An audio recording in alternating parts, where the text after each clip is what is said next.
प्रधानमंत्री नरेंद्र मोदी मंगलवार को सुबह 10 बजे राष्ट्र को करेंगे संबोधित।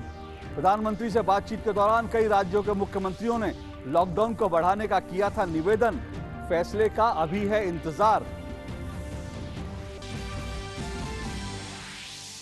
तमिलनाडु और अरुणाचल प्रदेश ने लॉकडाउन की अवधि को 30 अप्रैल तक बढ़ाया। महाराष्ट्र, पंजाब, ओडिशा, राजस्थान, पश्चिम बंगाल और तेलंगाना पहले ही बढ़ा चुके हैं लॉकडाउन की अवधि। शिवराज सिंह चौहान ने भी लॉकडाउन बढ़ाए जाने का किया आग्रह।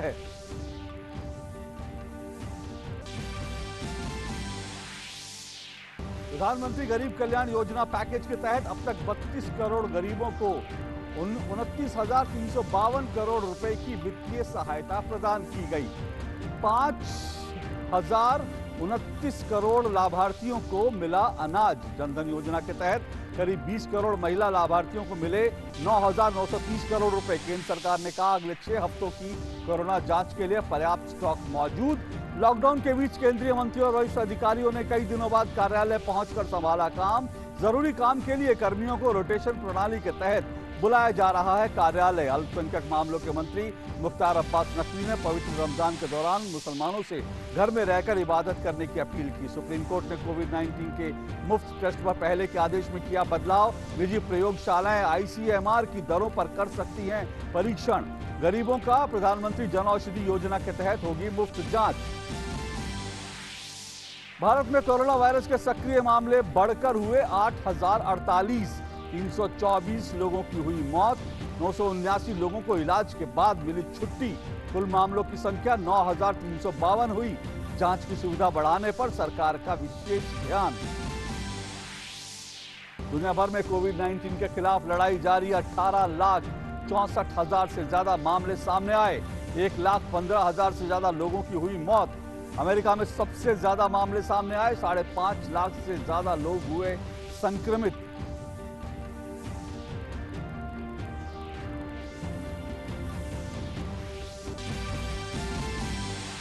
और सोशल डिस्टेंसिंग का पालन करते हुए देश भर में मनाया जा रहा है बैसाखी, विशु, रंगोली बिहू, ओडिया नववर्ष, वैशखड़ी, पुखांडू और पिरापू का त्योहार। राष्ट्रपति, उपराष्ट्रपति और प्रधानमंत्री ने देशवासियों को दी शुभकामनाएं। प्रधानमंत्री नरेंद्र मोदी ने नववर्ष में सभी के बेहतर स्वास्थ्य और सुखी जीवन की कामना की। और शुरुआत करते हैं तमाम खबरों पर नजर डालते हैं विस्तार से। आज की बड़ी खबरों के साथ शुरुआत करते हैं। प्रधानमंत्री नरेंद्र मोदी कल यानी मंगलवार को सुबह 10 बजे राष्ट्र को संबोधित करेंगे। प्रधानमंत्री कार्यालय ने आज ट्वीट करके ये जानकारी दी है। प्रधानमंत्री ने ट्वीट करके कहा है कि मंगलवार सुबह 10 बजे राष्ट्र को संबोधित करेंगे प्रधानमंत्री। तो ये पीएमओ इंडिया के ट्विटर हैंडल से ट्वीट हुआ और उसमें प्रधानमंत्री ने इस बात की घोषणा की कि कल सुबह 10 बजे वो राष्ट्र को संबोधित करेंगे। और ये बड़ी खबर आज की, क्योंकि अब लॉकडाउन की अवधि कल खत्म हो रही है। ऐसे में प्रधानमंत्री का संबोधन, क्या इसके मायने हैं, क्या कुछ लोग अनुमान लगा सकते हैं, इसी पर चर्चा करने के लिए हमारे संवाददाता अरुण हमारे साथ जुड़ रहे हैं। अरुण, कल 14 तारीख है, लॉकडाउन की अवधि खत्म हो रही है। ऐसे में प्रधानमंत्री, लोग इंतजार ही कर रहे थे कि आज कल कब प्रधानमंत्री का संबोधन होता है। अब कल जबकि प्रधानमंत्री का संबोधन है, ऐसे में क्या आप अनुमान लगा रहे हैं, क्या कुछ होगा? जाहिर सी बात है, ये हमें ध्यान में रखना होगा, कई राज्यों ने लॉकडाउन की अवधि पहले ही बढ़ा दी है और मुख्यमंत्रियों के साथ प्रधानमंत्री का जो संवाद हुआ था उसमें भी तमाम मुख्यमंत्रियों ने लॉकडाउन को बढ़ाने की बात कही थी। अशोक जी, सबसे पहले यहाँ ये समझना चाहिए कि प्रधानमंत्री नरेंद्र मोदी की किसी भी कदम को, किसी भी मूव को आप पहले से भाप नहीं सकते, स्पेकुलेट नहीं कर सकते। ज्यादातर लोग गलत ही साबित होते हैं। प्राइम मिनिस्टर जाने जाते हैं out of the box ideas के लिए और उनको दुनिया भर के लीडर्स भी इस बात के लिए फॉलो करते हैं, जानते हैं। वर्ल्ड हेल्थ ऑर्गेनाइजेशन जैसी संस्था एक तरह से प्रधानमंत्री नरेंद्र मोदी की इसी चीज को लेकर के तारीफ करती है। अब यहाँ पर दो बातें हो सकती है, जैसा कि आप पूछ रहे कि क्या कुछ हो सकता है। एक, जैसा कि आप कह रहे हैं कि तमाम कई ऐसे राज्य भी हैं जिन्होंने एक तरह से लॉकडाउन पहले ही कर दिया है, जिसमें महाराष्ट्र शामिल है, Punjab, Odisha, Tamil Nadu for that matter. तो ऐसे कई राज्य पहले से ही इस बात को कह रहे हैं कि लॉकडाउन की अवधि को बढ़ा चुके हैं। अब देखिए कि पिछले 1-1.5 महीने के अंदर प्रधानमंत्री की 3 बार वीडियो कॉन्फ्रेंसिंग के जरिए देश के मुख्यमंत्री, जो तमाम स्टेट्स के मुख्यमंत्री हैं, उनसे वीडियो कॉन्फ्रेंसिंग पे बात हुई है। जब 11 अप्रैल को मुख्यमंत्रियों के साथ बातचीत हुई तो मुख्यमंत्री, तमाम हर तरह के जितने भी मुख्यमंत्री थे, उन्होंने एक ही बात प्रधानमंत्री से कही कि लॉकडाउन को हमें बढ़ाना होगा। कई जो हेल्थ सेक्टर के एक्सपर्ट है या फिर जो रिसर्च एनालिस्ट है, उन्होंने भी एक तरह से अपनी रिपोर्ट प्रधानमंत्री कार्यालय को सौंपी है और अपनी अपनी एक तरह से मंशा जाहिर की है, जिसमें ट्रेड बॉडी, इंडस्ट्री बॉडीज भी आती है। उनका कहना भी यही है कि लॉकडाउन को बढ़ाया जा सकता है, क्योंकि अभी फोकस होना चाहिए जान पर, ना कि जहान पर। लेकिन प्रधानमंत्री नरेंद्र मोदी, जैसा कि हम जानते हैं, out of the box ideas के लिए जाने जाते हैं, उन्होंने 11 अप्रैल को जो सीएम से जब मिले तो उन्होंने कहा कि पहले हमारा मंत्र था जान है तो जहान है, हमें फोकस करना चाहिए लाइफ के ऊपर, लाइवलीहुड पर हम बाद में फोकस कर लेंगे। लेकिन 11 अप्रैल को उन्होंने कहा कि जान भी और जहान भी, दोनों बातों पर हमें फोकस करना होगा। तो अगर इस एक लाइन को अगर हम पढ़ के समझने की कोशिश करें तो लग रहा है कि शायद लॉकडाउन एक्सटेंड तो होगा, लेकिन कई सारी रियायतें देते हुए दिखाई देंगे इस समय पर, या इस बार के लॉकडाउन अगर 2.0 की बात की जाए तो। और ये भी हो सकता है कि लॉकडाउन को एज इट इज एक्सटेंड कर दें, क्योंकि कई लगभग 5 से 6 स्टेट्स ऐसे हैं इस समय पर जिन्होंने पहले लॉकडाउन को 30 अप्रैल तक बढ़ा दिया है। तो क्या ऐसे में इन स्टेट्स के साथ कदमताल करते हुए एक तरह से लॉकडाउन एज इट इज बढ़ा दिया जाएगा, या फिर कुछ रियायतें मिलेंगी? उम्मीद इसी बात की, क्योंकि जान भी और जहान भी, इस बात का जिक्र प्रधानमंत्री ने किया है, तो प्रोबेबिलिटी इस बात की ज्यादा लग रही है कि लॉकडाउन का एक्सटेंशन तो होगा ही होगा, लेकिन कुछ रियायतें भी मिलेगी कुछ स्पेसिफिक सेक्टर को जो कि एसेंशियल सर्विसेज से जुड़ी हुई है। इसमें पहली तवज्जो आई थिंक एग्रीकल्चर सेक्टर को देते हुए दिखाई देगी कि एग्रीकल्चर को ज्यादा से ज्यादा सपोर्ट मिल सके, एसेंशियल कमोडिटीज में जितनी भी चीजें आती है उनका बैकएंड में कैसे मैन्युफैक्चरिंग को बढ़ाया जा सके और उसको किस तरह से आप मोबिलाइज कर सके, इस बात पर फोकस रहेगा। तो शायद हमने अभी भी देखा कि जो तमाम मंत्रियों को एक तरह से जिन्होंने ऑफिस ज्वाइन कर लिया है और एक तरह से काम पर आ चुके हैं, जो ज्वाइंट सेक्रेटरी लेवल और सेक्रेटरी लेवल के जो ऑफिसर्स हैं वो अब ऑफिस को ज्वाइन कर रहे हैं, तो इशारा बिल्कुल साफ है कि हो सकता है लॉकडाउन बढ़े लेकिन कुछ रियायत के साथ में यहाँ पे मिलता हुआ दिखाई देगा। यानी कह सकते हैं उनकी साफ तौर पर एक संतुलन बनाने की कोशिश होगी कि अभी भी फोकस तो जान पर है, लेकिन जहान में भी जो बाकी चीजें हैं वो भी चलती रही। क्योंकि अगर हम कल देखें जो केंद्र सरकार की ओर से तमाम राज्यों को जो एक खत गया था, उसमें भी इस बात के संकेत मिले थे कि कम से कम जो ऐसी चीजें हैं, जो एसेंशियल चीजें हैं, उनमें भी कई जगह दिक्कत आ रही थी। ट्रक्स जो हैं, चाहे एसेंशियल सर्विस के ना भी हो, उनको भी वो लोग भी आते जाते रहे, उनका आवागमन होता रहे। इस चिट्ठी में साफ तौर पर कहा गया था वेयर हाउसेज जो हैं और खास करके जो कोल्ड स्टोरेज हैं वहां काम चलता रहे। जो सूक्ष्म उद्योग हैं जहां पर आटा, तेल और ये दालें सब उनका उत्पादन होता है, वो सब चीजें चलती रहें। तो यानी कि एक संतुलन बनाने की कुल मिलाकर लगता है कि बड़ी कोशिश होगी। बिल्कुल कोशिश होगी। अब इसको जरा हम थोड़ा डीप में समझने की कोशिश करते हैं। पिछले 21 दिन के अंदर भारत ने आखिर किया क्या है? पिछले 21 दिन में देखेंगे तो हमने बहुत बेटर हेल्थ इंफ्रास्ट्रक्चर बनाने की कोशिश की है। अब देखिए आज की तारीख में 1 लाख के आसपास बेडिंग कैपेसिटीज है, यानी कि अगर देश में अगर ये आंकड़े बढ़ते हैं तो हेल्थ मिनिस्ट्री कहता है कि अगर लॉकडाउन नहीं किया गया होता तो 15 अप्रैल तक ये संख्या 8 लाख को पार कर जाती, जिसको हमने 10,000 के नीचे रोक लिया। तो ये भारत की बहुत बड़ी उपलब्धि है। आज जब कल प्रधानमंत्री नरेंद्र मोदी संबोधन करेंगे देश को, तो जाहिर सी बात है केवल 130 करोड़ भारतीय ही नजर लगा के बैठेंगे, लेकिन एक तरह से दुनिया भर के लीडर्स भी देखेंगे, क्योंकि आप देखिए कि सिंगापुर जैसा देश वो भी भारत के इस मॉडल को फॉलो करता है कि जिस तरह के सोशल सर्विसेज मेजर और लॉकडाउन के मेजर्स भारत के लिए इस तरह को रेप्लिकेट किया गया सिंगापुर जैसे देश के अंदर, तो दुनिया भर के लीडर्स इस बात को देखेंगे कि 130 करोड़ की आबादी वाले देश के अंदर आखिर लॉकडाउन को किस तरह से सफल बनाया गया 1.0 के अंदर, और 2.0 में क्या वो स्ट्रेटेजी भारत लेता है। क्योंकि हमें इकोनॉमी, क्योंकि जान और जहान दोनों पर अगर फोकस करना है तो ग्रेजुअली यानी कि स्टैगर्ड मैनर के अंदर ही हमें इकोनॉमी को एक तरह से ईज आउट भी करना पड़ेगा।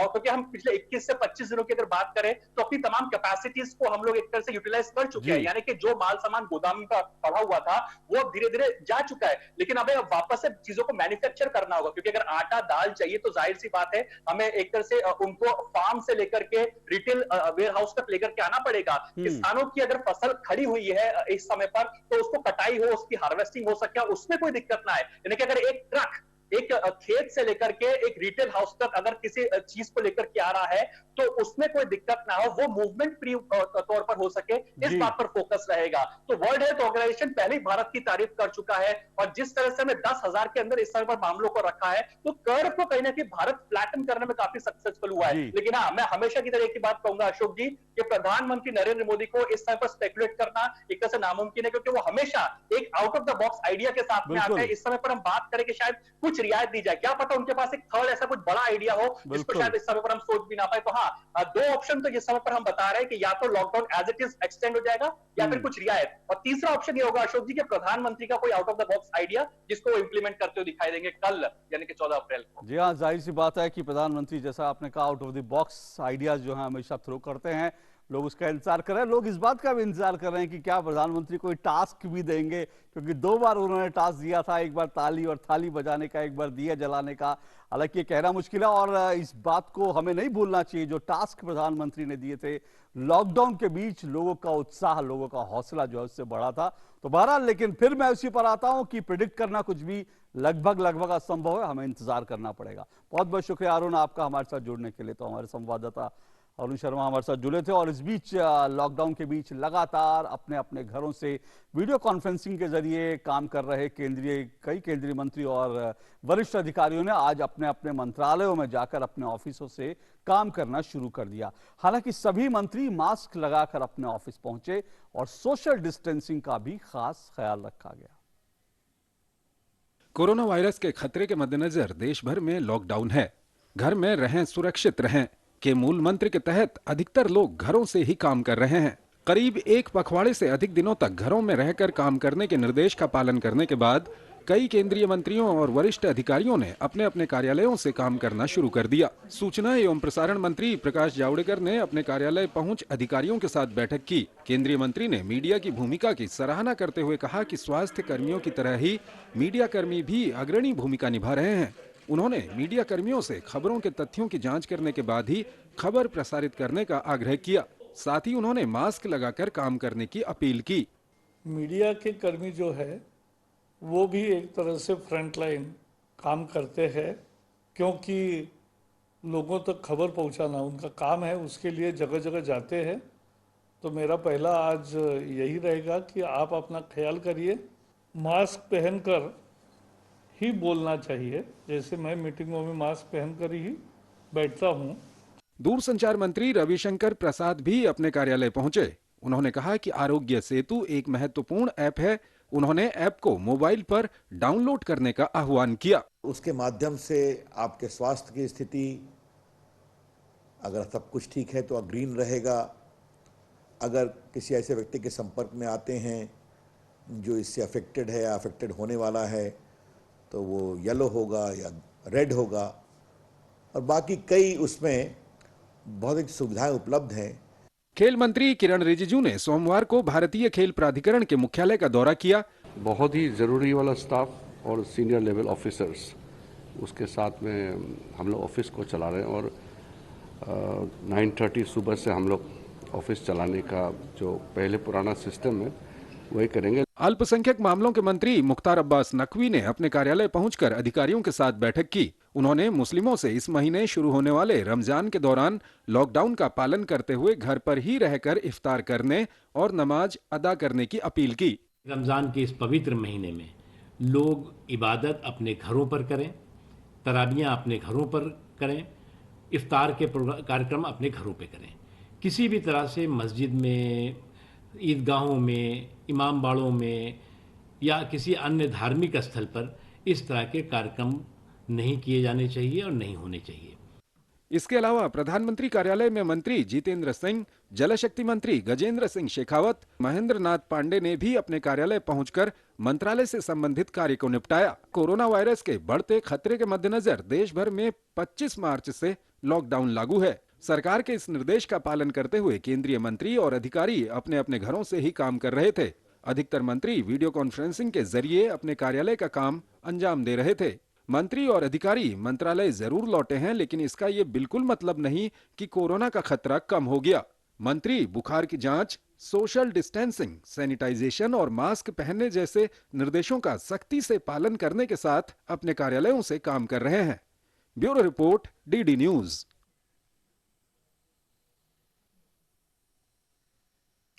तो कई मंत्री और अधिकारी अपने अपने दफ्तरों में पहुंचे और कामकाज करना शुरू किया। हम फिर कह रहे हैं कि कल जो है बड़ी बात है, कल प्रधानमंत्री नरेंद्र मोदी सुबह 10 बजे राष्ट्र को संबोधित करेंगे और लॉकडाउन की आगे की रणनीति क्या होगी उसके बारे में पता चलेगा।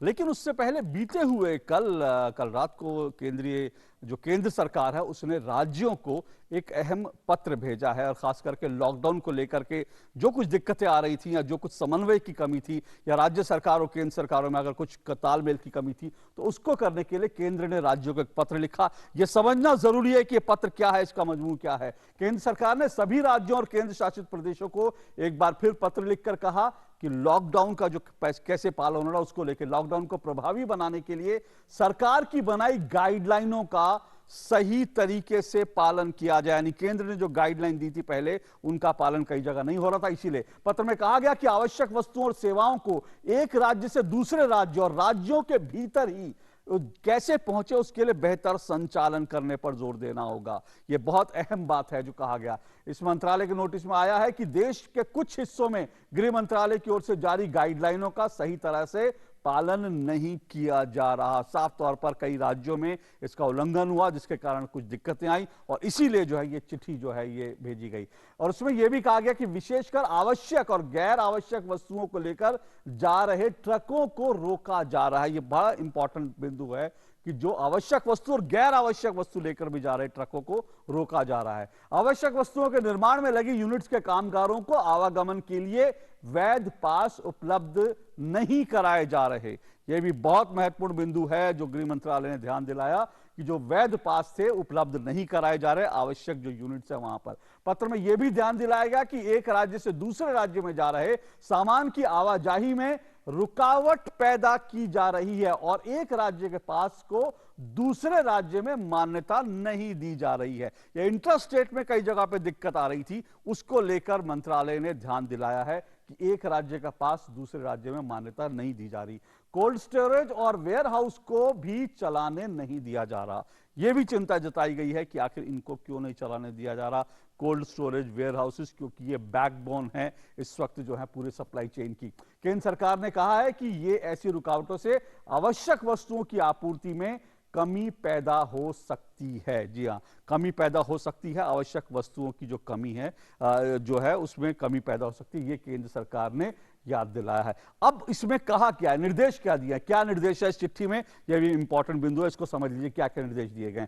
एक राज्य से दूसरे राज्य और राज्यों के भीतर ही सभी ट्रकों को आने जाने दिया जाए। जी हां, सभी ट्रकों को आने जाने दिया जाए, भले ही ट्रक में आवश्यक वस्तुओं हो या अन्य, यानी आवश्यक सेवाओं की वस्तु हो या फिर अन्य, लेकिन ट्रकों को बिल्कुल रोका ना जाए, उन्हें आने जाने दिया जाए। यह साफ तौर पर यह निर्देश दिया गया है। इन ट्रकों में सिर्फ ड्राइवर और एक सहायक हो। जी हां, ड्राइवर और सहायक हो, इससे ज्यादा नहीं, और ड्राइवर के पास वैध ड्राइविंग लाइसेंस हो। इसके अतिरिक्त आवागमन के लिए और किसी भी दस्तावेज की जरूरत नहीं है। यानी आपको कोई परमिट, कोई आपको पास, कर्फ्यू पास या कोई आपको सीमा पार करने का पास, ऐसे किसी पास की जरूरत ट्रक वालों को नहीं है। सिर्फ ड्राइविंग वैध लाइसेंस होना चाहिए। सामान ले जा रहे, और यह भी बहुत महत्वपूर्ण है, सामान ले जा रहे और सामान लेकर आ रहे खाली ट्रकों को भी रोका ना जाए। कई जगह दिक्कत आ रही थी, आप सामान लेकर जा रहे हैं लेकिन जब खाली आ रहे हैं तब आप कैसे बताएं कि आप किसी सेवा में हैं। तो साफ तौर पे कहा गया जो खाली ट्रक हैं उनको भी रोका नहीं जाएगा।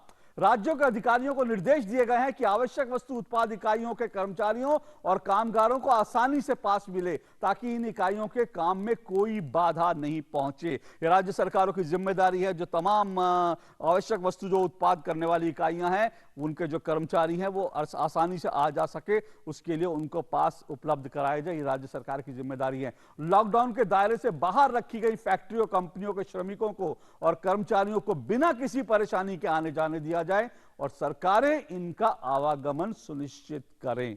ये सरकारों की, राज्य सरकारों की जिम्मेदारी है। जो लॉकडाउन के दायरे के बाहर की चीजें उनके फैक्ट्रियों कंपनियों का भी यहां पर जिक्र किया गया, इस बात को समझिएगा। रेल, हवाई अड्डों, बंदरगाहों और कस्टम प्रशासन को इस बात के लिए अधिकृत किया गया है कि वो अपने कर्मचारियों और अनुबंधित कामगारों को पास जारी करें। उसके लिए किसी अथॉरिटी को और जरूरत नहीं है। रेल, हवाई अड्डों, बंदरगाहों, यह कर्मचारी और अनुबंधित कामगारों को पास जारी करने का पूरी तरह से अधिकार जो है इन अथॉरिटीज को दिया गया है।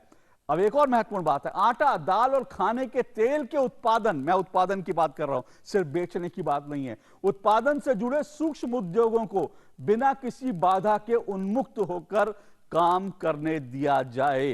ये बहुत महत्वपूर्ण बिंदु है। लॉकडाउन की अवधि के बीच इस बात को समझ लीजिए कि उनको बिना किसी बाधा के काम करने दिया जाए। आटा, दाल, अनाज, इसके अलावा कोल्ड स्टोरेज, वेयर हाउस को काम करने दिया जाए। वेयर हाउस से जुड़ी कंपनियों को भी, वेयर हाउस तो है लेकिन वेयर हाउस से जुड़ी कंपनियों को भी काम करने दिया जाए, उनको भी काम करने से रोका ना जाए। तो ये बहुत महत्वपूर्ण है। इसके साथ साथ गृह मंत्रालय ने यह भी स्पष्ट किया है कि जिस भी शहर में अगर कोई इलाका कंटेनमेंट जोन या हॉटस्पॉट के तौर पर चिन्हित किया गया, वहां ऐसी किसी गतिविधि को नहीं किया जाएगा। यानी हॉटस्पॉट और जो कंटेनमेंट जोन है उनको छोड़ करके हर जगह पर काम करने की पूरी इजाजत है, वहां पर इस तरह के काम को रोका ना जाए। क्या इसके मायने हैं, इसको हम समझने की कोशिश करेंगे, क्योंकि ये, जैसा मैंने कहा, ये बहुत अहम चिट्ठी थी और खास करके ये देखते हुए कि 14 अप्रैल से पहले, कल से पहले ये चिट्ठी आई है, प्रधानमंत्री के संबोधन से पहले चिट्ठी आई है। इसको समझने की कोशिश करेंगे। हमारे साथ दो मेहमान भी रहेंगे और अपने दोनों मेहमानों से समझने की कोशिश करेंगे, बस 2 मिनट बाद।